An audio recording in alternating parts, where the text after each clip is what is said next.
દુશ્મન દેશોના સામે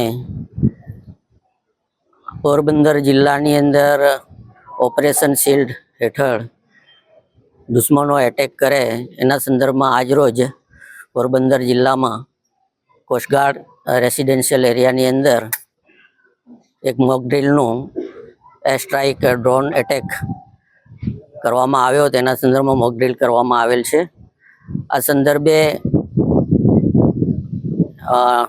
એનસીસી કેડેટ, નહેરુ યુવા વિકાસના મિત્રો તથા કોસ્ટગાર્ડના તમામ જવાનો અને પોલીસ જવાનો તમામને સાથે સાંકળી રાખીને ડ્રોન એટેકની અંદર કઈ રીતે સ્વ બચાવ કરીને એને રેસ્ક્યુ કરવા એનું એક મોક ડ્રીલનું આયોજન અહીંયા કરવામાં આવ્યું. આ દરમિયાન સ્ટેક હોલ્ડર્સ જે છે, એમ્બ્યુલન્સ, ડૉક્ટર્સ, આ તમામને સમયે એને બોલાવીને એને રેસ્ક્યુ કર્યા છે અને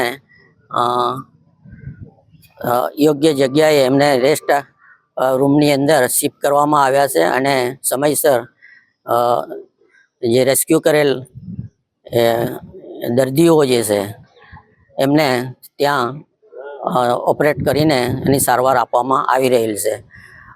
આ મોક ડ્રીલ જે છે એ ખાસ કરીને નાગરિક સંરક્ષણના સંદર્ભમાં લોકોને અવેરનેસ આવે એના સંદર્ભમાં કરવામાં આવેલ છે.